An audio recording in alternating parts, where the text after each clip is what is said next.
സാധ്യത. നിവിൻ പോളിയുടെ തിരിച്ചുവരവാണ്. Comedy sentiments എല്ലാം ഉണ്ട്. പടം ഹിറ്റായിരിക്കും. നിവിൻ പോളിയുടെ ശക്തമായ തിരിച്ചുവരവാണ്. അടിപൊളി സിനിമയാണ്.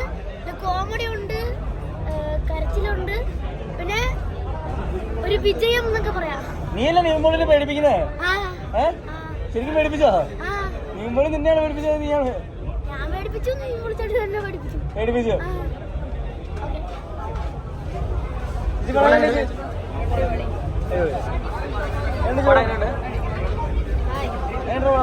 ഞാൻ നിവിൻ പോളിയുടെ ചെറുപ്പം ചെയ്ത് ഇത് പടം നല്ല അഭിപ്രായം പറയുന്നത് നമ്മുടെ ഈവൻ എനിക്ക് ഫസ്റ്റ് ഷോയെക്കാട്ടിലും സെക്കൻഡ് ഷോയും ഷോയും ഒക്കെയാണ് ജനങ്ങൾ ചോദിക്കേണ്ടത്. കാരണം ഫസ്റ്റ് ഷോയിൽ ഒട്ടുമിക്ക ആൾക്കാരും നമ്മുടെ കുടുംബക്കാരും നമ്മുടെ ഫാമിലി, നമ്മുടെ ഫ്രണ്ട്സും ക്രൂ ഒക്കെ എനിക്ക് തോന്നുന്നു നിങ്ങൾ സെക്കൻഡ് ഷോ തേർഡ് ഷോ ഒക്കെ ആയിട്ട് പോയി അന്വേഷിക്കുന്നത്. എനിക്ക് ഇഷ്ടപ്പെട്ട ഒരു മൂവിയാണ്. ഞാനിപ്പോൾ ചെയ്ത പടങ്ങളെക്കാട്ടിലും ഡിഫറെൻ്റ് ആയിട്ടുള്ള ക്യാരക്ടറും ഡിഫറെൻ്റ് ആയിട്ടുള്ള ഒരു ജോണറുമാണ് ഈ മൂവിയിലുള്ളത്. അതും രാഷ്ട്രീയമൊന്നും അല്ല വേണ്ടത്, മനുഷ്യത്വമാണ് വേണ്ടതെന്ന് പറയുന്നു സിനിമ. പറയാനുള്ളത് നിങ്ങളെല്ലാവരും നിങ്ങൾ കണ്ടിട്ടില്ല, നിങ്ങൾ കാണും.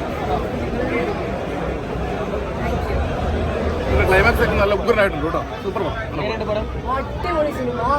ഡിജോ ചേട്ടൻ സുമ്മാവാ. മലയാളികളുടെ അഭിമാനമാണ് ഡിജോ ചേട്ടൻ. സിനിമ അടിപൊളി. എല്ലാവരും അവരുടെ ബെസ്റ്റ് കൊടുത്തിട്ടുണ്ട്.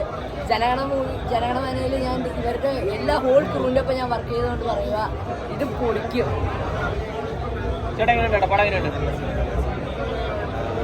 കോമഡി മൂവി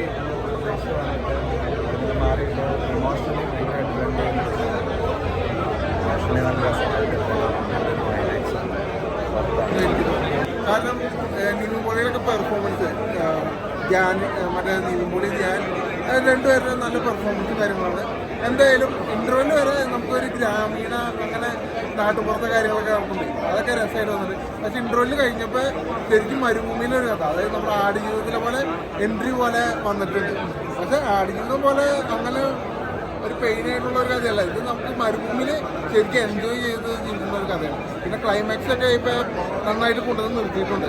അതായത് മറ്റേ അഗ്നിചെറുകളുടെ മറ്റേ അങ്ങനത്തെ ഒരു മോട്ടിവേഷൻ നല്ല രീതിയിൽ വന്നിട്ടുണ്ട്. എന്തായാലും മസ്റ്റ് തിയേറ്റർ അതെ, ഡയറക്ഷനൊക്കെ കിട്ടുന്നല്ല. അത് ചില വിഷ്വൽസും കാര്യങ്ങളൊക്കെ ഉണ്ട്. അതൊക്കെ രസമായിട്ട് മരുഭൂമിയിലിപ്പം മറ്റേ ആടുജീവിതത്തിലെ കണ്ട പോലെ മരുഭൂമിയിലെ കാറ്റും കാര്യങ്ങളൊക്കെ ആ സംഭവമൊക്കെ ശരിക്കും ഇതിൽ കാട്ടുന്നുണ്ട്. എന്തായാലും തിയേറ്റർ വാച്ചബിളായിട്ടുണ്ട്. അത് ഫസ്റ്റ് ഹാഫ് എന്ന് പറഞ്ഞാൽ പുള്ളിയുടെ ഒരു മാരക ഒരു കോമഡി പെർഫോമൻസും കാര്യങ്ങളൊക്കെയാണ്. പിന്നെ ഇന്റർവെല് കഴിഞ്ഞപ്പോൾ അതൊരു സീരിയസിലേക്ക് ആയി. അതായത് ആടുജീവിതം പോലെ, അതായത് ഒക്കെ ഞാൻ തിയേറ്ററിൽ കാണേണ്ട പടമാണ്. ഞാൻ കൂടുതൽ പറയല്ല, എന്തായാലും തിയേറ്ററിൽ കാണാൻ നമുക്ക് പടം. മലയാളി ഉണ്ടാവും, മലയാളത്തിനിടയിൽ ഒരു നന്മയുണ്ടാവും, സ്നേഹമുണ്ടാവും. സ്നേഹബന്ധങ്ങളുടെ ഒരു കൂട്ടായ്മയുടെ സിനിമയാണ് നിവിൻ പോളിയുടെ ചിത്രം. ലിസ്റ്റിൻ സ്റ്റീഫന്റെ മികച്ച പ്രൊഡ്യൂസിംഗ് രീതി വർക്കൗട്ടായി പോയി. മികച്ച പാട്ടുകൾ, മികച്ച അഭിനേതാക്കൾ, ധ്യാൻ ശ്രീനിവാസന്റെ മികച്ച അഭിനയം കൂടി വന്നപ്പോൾ സിനിമ ഒരു ആറാടുകയാണെന്ന് തന്നെ പറയാം. പിന്നെ നമ്മുടെ മഞ്ജു പിള്ളയുടെ മികച്ച പെർഫോമൻസ് വന്നപ്പോൾ സിനിമ മൊത്തത്തിൽ ഒരു കളർഫുൾ എന്റർടൈൻമെന്റ് ആയി. അപ്പോൾ എന്റർടൈൻമെന്റ് സിനിമയ്ക്ക് വേണ്ടിയുള്ള ചെലവുകളും മികച്ച നന്മ നിറഞ്ഞൊരു ഫാമിലി എന്റർടൈൻമെന്റ് തന്നെ പറയാം. അനശ്വര എന്ന് പറഞ്ഞ പെൺകുട്ടി ഒരു മികച്ച രീതിയിൽ തന്നെ ഫസ്റ്റ് ഹാഫിലും സെക്കൻഡ് ഹാഫിലും നല്ല രീതിയിൽ തന്നെ പെർഫോം ചെയ്തിട്ടുണ്ട്. ലവ് സോങ് ഒക്കെ മികച്ചതായിട്ട് വർക്കൗട്ട് ആയി പോയി.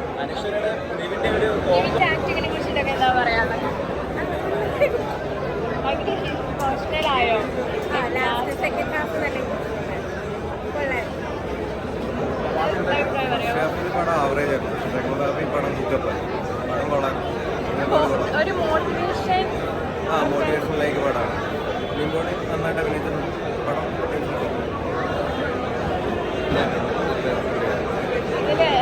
എന്താണ് ഏറ്റവും കൂടുതൽ ഇഷ്ടമായത്? കോമഡി ആയിട്ട് ഒരുപാട് കാരണം ഫാമിലി ഓഡിയൻസിനായാലും ഉണ്ടാവും, വളരെയധികമായിട്ട് എൻജോയ് ചെയ്ത് കാണാൻ പറ്റുന്ന ഫിലിമാണ്. സൂപ്പർ. എല്ലാവരും തിയേറ്ററിൽ പോയി കാണാം. പടം കണ്ടോ?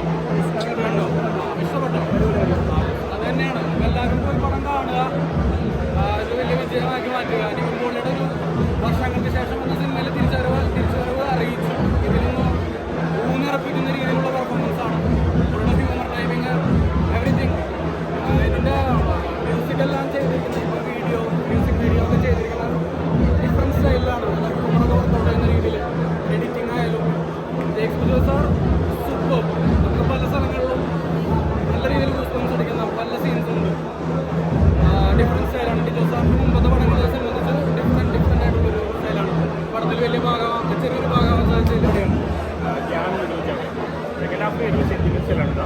എന്നാൽ ഒപ്പം തന്നെ ടൂറിസ്റ്റായിട്ട് രാഷ്ട്രീയമായിട്ട് മതപരമായിട്ട്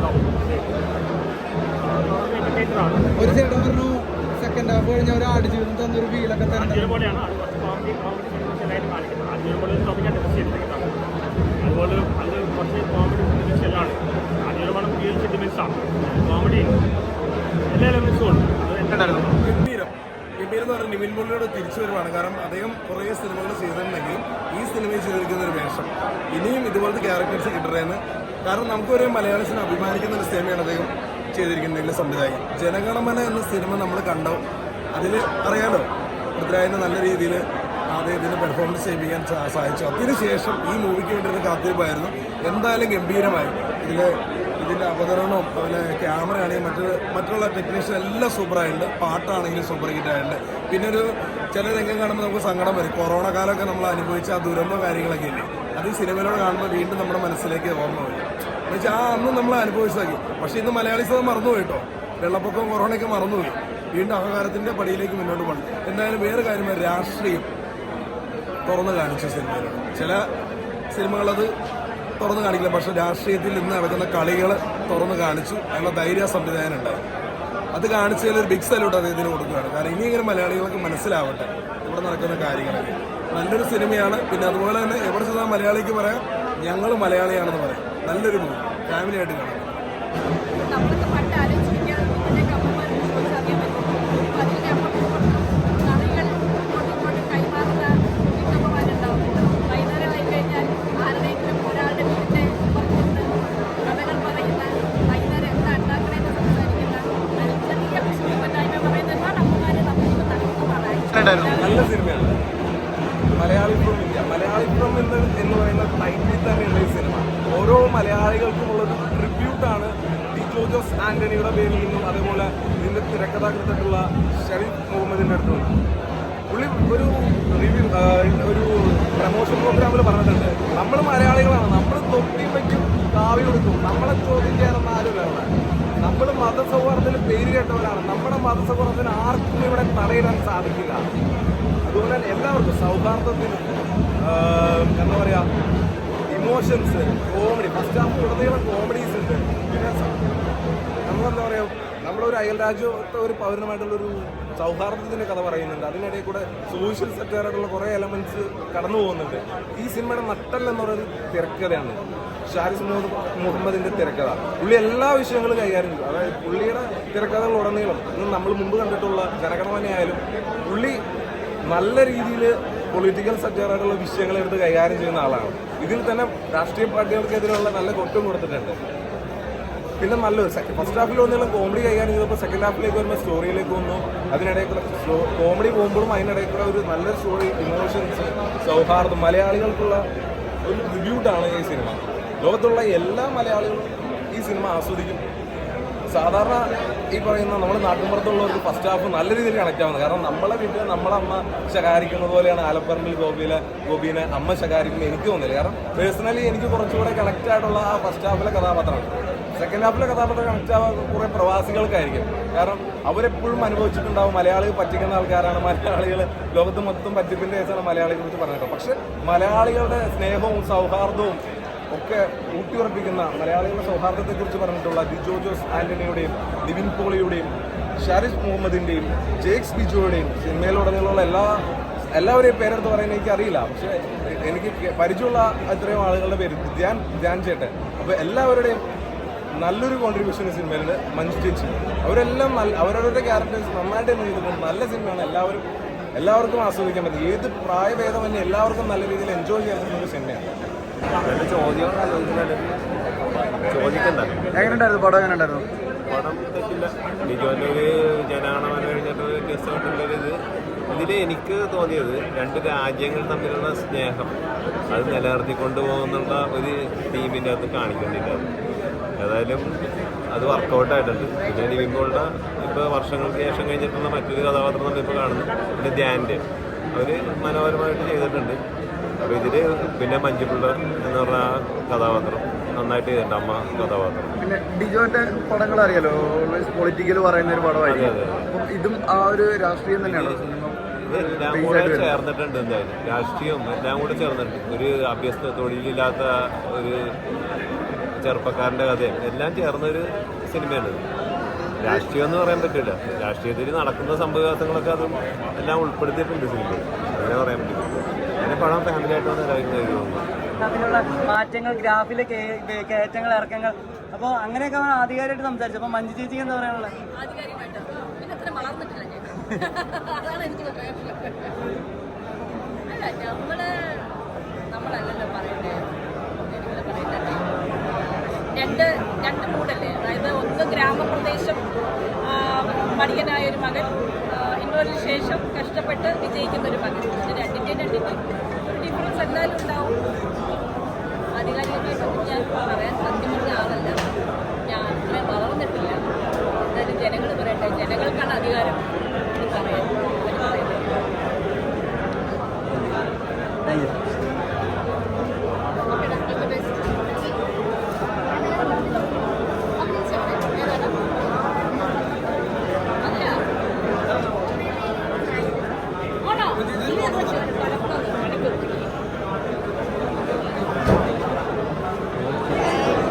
എന്നെ ഞാനാണെന്ന് അറിയില്ല, കാരണം വിഗൊക്കെ വെച്ചിട്ടാണ് ചെയ്തത്.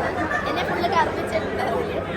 പിന്നെ ഇതിൽ ഫുൾ എൻ്റർടൈനിങ് ആണ്, കോമഡി ഉണ്ട്, നിവിൻ ചേട്ടൻ്റെ ഒരു കംബാക്ക് ആണ്. മലയാളി പൊളിയല്ലേ എന്ന് തോന്നി. നമ്മളെ ലോകത്തുള്ള എല്ലാ മലയാളികൾക്കും ഡെഡിക്കേറ്റ് ചെയ്യണം പടം. അതായത് ഡിജോ സാറ് പറയുന്നുണ്ട്, സിനിമയിൽ കാട്ടുന്നുണ്ട്. സൂപ്പറാണ് പടം, എല്ലാവരും പോയി കാണണം. ഞാൻ തന്നെ പറഞ്ഞു തന്നാൽ നിങ്ങൾക്ക് പോയി കാണുമ്പോൾ ഒരു സുഖം ഉണ്ടാവില്ല, നിങ്ങൾ തന്നെ പോയി കാണണം.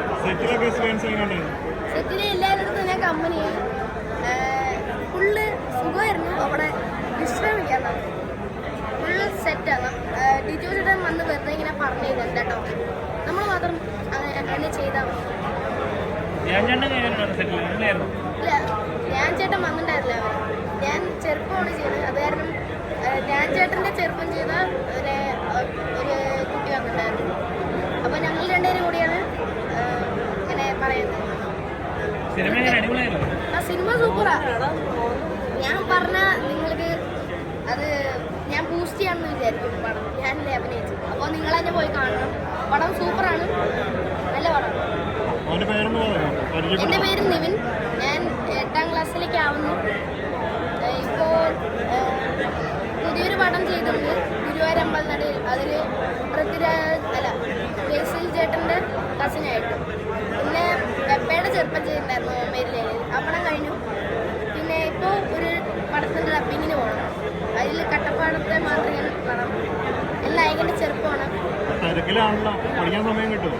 ആ പഠിക്കാറൊക്കെയുണ്ട്. എൻ്റെ അനിയനെ അഭിനയിക്കുന്നുണ്ട്. ഇപ്പോൾ ഫ്ലവേഴ്സിൽ ഹോം എന്ന ഒരു പരിപാടിയിൽ അവൻ ചെയ്യുന്നുണ്ട്. ഉപ്പുമുളക് നിർത്തി അതിന് വരുവാണ്. അപ്പോൾ അങ്ങനെ ഒരു പരിപാടി ചെയ്യുന്നത്.